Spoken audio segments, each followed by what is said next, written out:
नमस्कार, आप देख रहे हैं देवघर सिटी। मैं हूं माही। चलिए जानते हैं आज की विशेष खबरें। ईरान इजराइल टकराव ने बढ़ाई दुनिया की चिंता, हमले तेज तेल। $100 पार जाने के आसार। पश्चिम एशिया से इस वक्त बड़ी और बेहद चिंताजनक खबरें सामने आ रही हैं।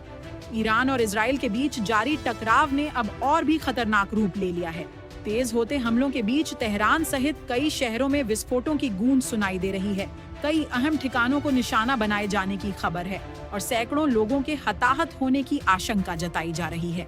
अंतर्राष्ट्रीय मीडिया रिपोर्ट्स में दावा किया जा रहा है कि ईरान के शीर्ष नेतृत्व से जुड़े कुछ वरिष्ठ अधिकारियों की भी मौत हुई है।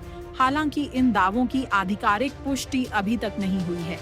हालात इतने गंभीर हैं कि कच्चे तेल की कीमतें एक बार फिर $100 प्रति बैरल के पार जा सकती हैं, जिससे वैश्विक अर्थव्यवस्था पर सीधा असर पड़ने की संभावना है। भारत समेत कई देशों ने अपने नागरिकों के लिए एडवाइजरी जारी कर दी है और सुरक्षित स्थानों पर रहने की अपील की है। विशेषज्ञों का मानना है कि अगर यह तनाव और बढ़ा तो 1970 के दशक जैसी तेल संकट की स्थिति भी बन सकती है। सवाल यह है कि क्या यह संघर्ष अब पूरे क्षेत्र को अपनी चपेट में ले लेगा। फिलहाल दुनिया की नजरें ईरान पर टिकी हैं, जहां हर पल हालात बदल रहे हैं और शांति की उम्मीदें कमजोर पड़ती नजर आ रही हैं। झारखंड में टाटा समूह का बड़ा निवेश, प्लान, नॉलेज बेस्ड इंडस्ट्री और कोयला विकास को मिलेगी रफ्तार। झारखंड की औद्योगिक तस्वीर अब बदलने की तैयारी में है। राज्य में नॉलेज बेस्ड इंडस्ट्री को बढ़ावा देने की दिशा में टाटा समूह ने बड़ा कदम उठाया है। मुख्यमंत्री हेमंत सोरेन और टाटा सन्स के चेयरमैन एन चंद्रशेखरन की मौजूदगी में हुई महत्वपूर्ण बैठक के बाद यह साफ संकेत मिला है कि आने वाले समय में झारखंड सिर्फ कोयला उत्पादन तक सीमित नहीं रहेगा, बल्कि नई तकनीक, स्किल डेवलपमेंट और वैल्यू एडेड इंडस्ट्री पर भी फोकस करेगा। मुख्यमंत्री ने कहा कि टाटा समूह ने अपने सफर की शुरुआत झारखंड से ही की थी और राज्य व देश के विकास में समूह का अहम योगदान रहा है। अब एक बार फिर से निवेश और आधुनिक तकनीक के जरिए औद्योगिक विकास को नई रफ्तार देने की तैयारी है। जानकारी के मुताबिक कोल डेवलपमेंट के साथ साथ स्टील, माइनिंग, ग्रीन एनर्जी और नई टेक्नोलॉजी सेक्टर में बड़े निवेश की संभावनाएं तलाशी जा रही हैं। इससे न केवल स्थानीय युवाओं को रोजगार मिलेगा, बल्कि राज्य की अर्थव्यवस्था को भी मजबूती मिलेगी। सरकार का दावा है कि यह पहल झारखंड को पारंपरिक उद्योग से आगे बढ़ाकर नॉलेज और टेक्नोलॉजी आधारित इंडस्ट्री हब बनाने की दिशा में मील का पत्थर साबित होगी। विशेषज्ञों का मानना है कि अगर प्रस्तावित निवेश जमीन पर उतरता है तो झारखंड पूर्वी भारत के औद्योगिक नक्शे पर और मजबूत स्थिति में नजर आएगा। फिलहाल सभी की निगाहें इस बात पर टिकी हैं कि ये घोषणाएं कितनी तेजी से अमल में आती हैं और राज्य को इसका कितना बड़ा फायदा मिलता है। फगडोल परंपरा के बाद देवघर में आस्था का सैलाब। 40,000 श्रद्धालुओं ने किया जलाभिषेक। देवघर से आ रही तस्वीरें आस्था, परंपरा और उत्सव के रंगों से सराबोर हैं। होली के पावन अवसर पर फगडोल परंपरा के बाद स्टेटस्वर पड़ाव में श्रद्धालुओं ने जमकर गुलाल उड़ाया और पूरा वातावरण हर हर महादेव और जय भोलेनाथ के जयघोष से गूंज उठा। बताया जा रहा है कि करीब 40,000 से अधिक श्रद्धालु इस भव्य आयोजन में शामिल हुए। मंदिर परिसर रंगों, अबीर और भक्ति के रंग में इस तरह डूबा कि हर ओर बस आस्था की ही छटा नजर आई। फगडोल यात्रा के बाद जैसे ही बाबा मंदिर के पट खुले, श्रद्धालुओं की लंबी कतारें दर्शन के लिए उमड़ पड़ी। पूरी रात मंदिर के कपाट खुले रहे ताकि दूर दराज से आए भक्त बिना किसी बाधा के जलाभिषेक और पूजा अर्चना कर सकें। प्रशासन की ओर से विशेष सुरक्षा और व्यवस्था की गई थी ताकि भीड़ के बावजूद श्रद्धालुओं को किसी प्रकार की असुविधा न हो। मंदिर परिसर में रंग और भक्ति का ऐसा अद्भुत संगम देखने को मिला, जहां एक ओर गुलाल उड़ रहा था तो दूसरी ओर शंख, घंटियों और मंत्रोच्चार की ध्वनि वातावरण को भक्तिमय बना रही थी। मां काली की चतुर्दशी स्वरूप पूजा का भी भव्य समापन किया गया। श्रद्धालुओं ने विधि विधान से पूजा अर्चना कर सुख, समृद्धि और शांति की कामना की। साधु संतों और पंडितों की मौजूदगी में धार्मिक अनुष्ठान संपन्न हुए, जिससे पूरा देवघर एक आध्यात्मिक ऊर्जा से सराबोर नजर आया। स्थानीय लोगों का कहना है कि हर वर्ष की तरह इस बार भी होली और फगडोल परंपरा ने आस्था और उल्लास का अद्वितीय संगम पेश किया है। कुल मिलाकर देवघर में होली का यह उत्सव सिर्फ रंगों का नहीं, बल्कि विश्वास और परंपरा का भी प्रतीक बन गया है। हजारों श्रद्धालुओं की मौजूदगी ने यह साबित कर दिया कि बाबा नगरी की आस्था आज भी उतनी ही अटूट और जीवंत है। फिलहाल प्रशासन की मुस्तैदी के बीच कार्यक्रम शांतिपूर्वक संपन्न हो रहा है और श्रद्धालुओं का उत्साह लगातार चरम पर बना हुआ है। देवघर में होली को लेकर सख्ती, उपायुक्त की अपील, प्रेम और शांति के साथ मनाएं पर्व। जहां होली के मद्देनजर प्रशासन पूरी तरह अलर्ट मोड में है। देवघर के उपायुक्त ने जिले वासियों से अपील की है कि वे होली का त्योहार प्रेम, भाईचारे और सौहार्द के साथ मनाएं। उन्होंने साफ कहा है कि रंगों का यह पर्व खुशियों का प्रतीक है, लेकिन इसे मनाते समय किसी भी तरह की जबरदस्ती, हुड़दंग या कानून व्यवस्था को प्रभावित करने वाली गतिविधि बर्दाश्त नहीं की जाएगी। उपायुक्त ने खास तौर पर युवाओं से अपील की है कि वे नशे से दूर रहें और किसी पर जबरन रंग न डालें। साथ ही सोशल मीडिया पर भी किसी तरह की भ्रामक या भड़काऊ पोस्ट साझा न करने की चेतावनी दी गई है। प्रशासन ने स्पष्ट किया है कि शांति व्यवस्था भंग करने वालों पर सख्त कार्रवाई की जाएगी। संवेदनशील स्थानों पर दंडाधिकारी और पुलिस बल की तैनाती की गई है, जबकि प्रमुख चौक चौराहों पर अतिरिक्त गश्ती दल सक्रिय रहेंगे। देवघर में मंदिरों और धार्मिक स्थलों के आसपास भी विशेष निगरानी रखी जा रही है ताकि श्रद्धालुओं को किसी प्रकार की असुविधा न हो। अधिकारियों ने कहा है कि होली आपसी प्रेम और सद्भाव का संदेश देती है, इसलिए इसे आपसी सम्मान और संयम के साथ मनाना सभी की जिम्मेदारी है। कुल मिलाकर देवघर प्रशासन का साफ संदेश है, होली की उमंग बनी रहे, लेकिन कानून का उल्लंघन नहीं होना चाहिए। अब देखना होगा कि लोग इस अपील का कितना पालन करते हैं। फिलहाल प्रशासन पूरी सतर्कता के साथ व्यवस्था बनाए रखने में जुटा है। देवघर के नवनिर्वाचित महापौर की मुख्यमंत्री से शिष्टाचार मुलाकात, विकास को लेकर बड़ी उम्मीदें। देवघर नगर निगम की राजनीति से जुड़ी एक अहम खबर सामने आई है। देवघर के नवनिर्वाचित महापौर ने रांची पहुंचकर झारखंड के मुख्यमंत्री से शिष्टाचार मुलाकात की। इस मुलाकात को लेकर राजनीतिक हलकों में चर्चाएं तेज हैं, क्योंकि इसे देवघर के विकास और नगर निगम की नई दिशा से जोड़कर देखा जा रहा है।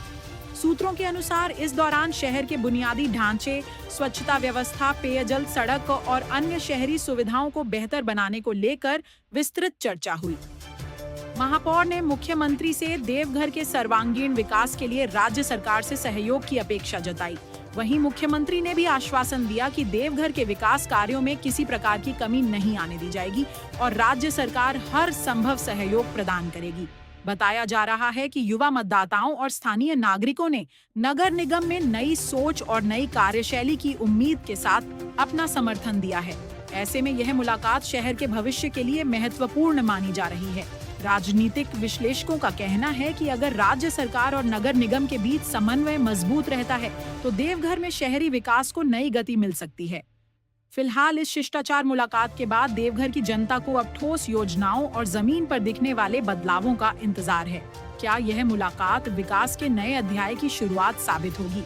यह आने वाला समय तय करेगा। देवघर के कुष्ठ आश्रम में होली की अनोखी पहल। क्लीन केयर भारतीय सोसाइटी ने बांटी खुशियां। होली के मौके पर इस बार रंगों की खुशी देवघर के कुष्ठ आश्रम तक पहुंची, जहां क्लीन केयर भारतीय सोसाइटी ने जरूरतमंदों के साथ मिलकर पर्व मनाया।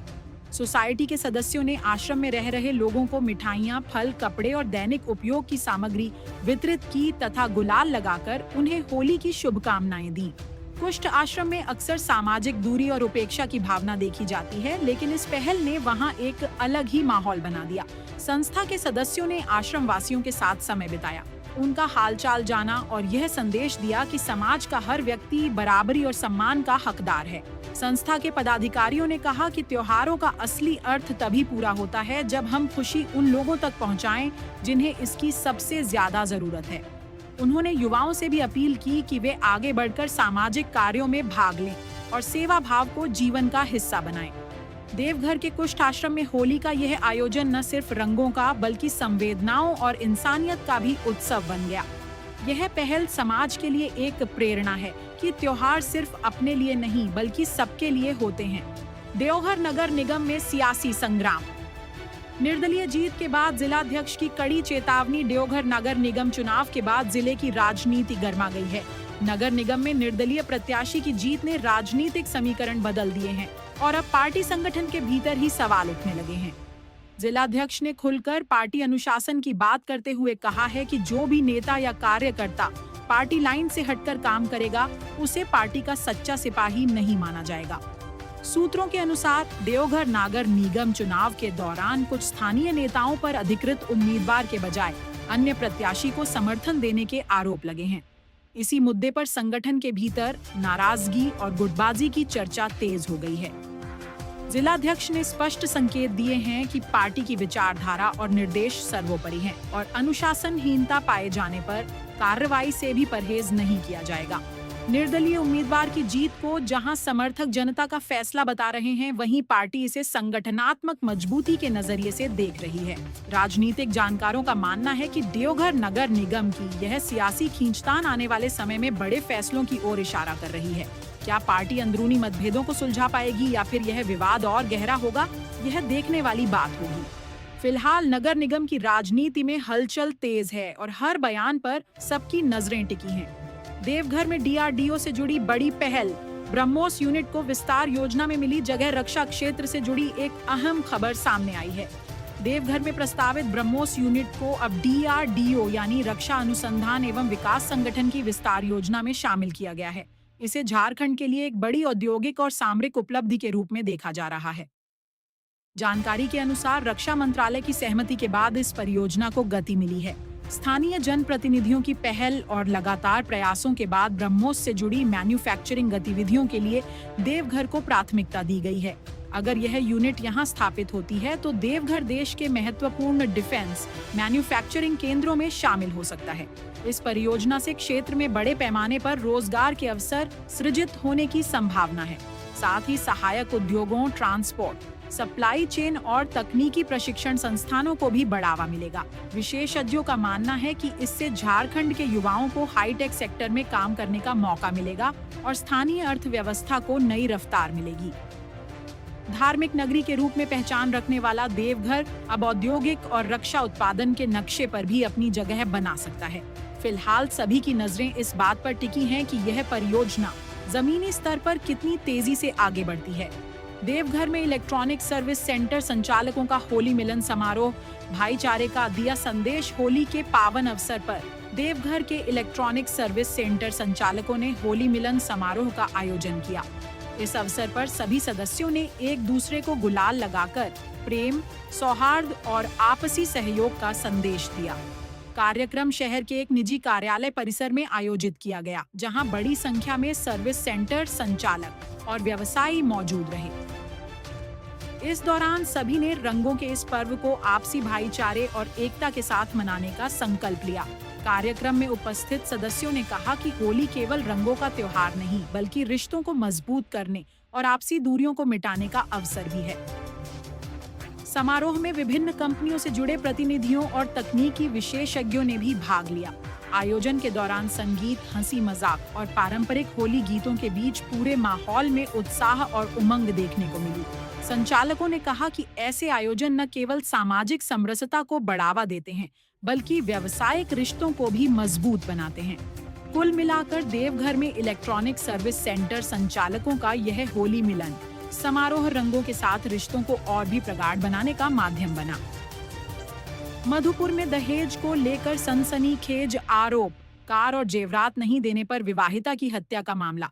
थाना क्षेत्र के चरपा गांव में एक विवाहिता की संदिग्ध मौत ने पूरे इलाके को झकझोर कर रख दिया है। मृतका के पिता ने थाने में शिकायत दर्ज कराते हुए गंभीर आरोप लगाया है कि उनकी बेटी की हत्या दहेज की मांग को लेकर की गई। आरोप है कि ससुराल पक्ष कार और जेवरात की मांग कर रहा था और मांग पूरी नहीं होने पर विवाहिता को प्रताड़ित किया जा रहा था। परिजनों के मुताबिक शादी के बाद से ही बेटी पर दबाव बनाया जा रहा था। कई बार ससुराल पक्ष द्वारा मारपीट और मानसिक उत्पीड़न की शिकायत भी की गई। घटना की जानकारी मिलने पर मायके पक्ष गांव पहुंचा, जहां विवाहिता का शव देखा गया। इसके बाद परिजनों ने हत्या का आरोप लगाते हुए न्याय की मांग की है। सूचना मिलते ही पुलिस मौके पर पहुंची और शव को कब्जे में लेकर पोस्टमार्टम के लिए भेज दिया। पुलिस का कहना है कि मामले की गंभीरता से जांच की जा रही है और पोस्टमार्टम रिपोर्ट तथा अन्य साक्ष्यों के आधार पर आगे की कार्रवाई की जाएगी। आरोपितों की भूमिका की भी जांच की जा रही है। घटना के बाद गांव में मातम का माहौल है और लोगों में आक्रोश भी देखा जा रहा है। एक बार फिर दहेज प्रथा जैसी कुप्रथा ने एक बेटी की जान ले ली, ऐसा आरोप परिजन लगा रहे हैं। अब देखना होगा कि जांच के बाद सच्चाई क्या सामने आती है और दोषियों के खिलाफ क्या कार्रवाई होती है। फिलहाल पुलिस हर पहलू से मामले की छानबीन में जुटी है। जुड़े रहिए हमारे साथ हर बड़ी अपडेट के लिए। वीडियो को लाइक करें, फॉलो करें, सब्सक्राइब करें। धन्यवाद।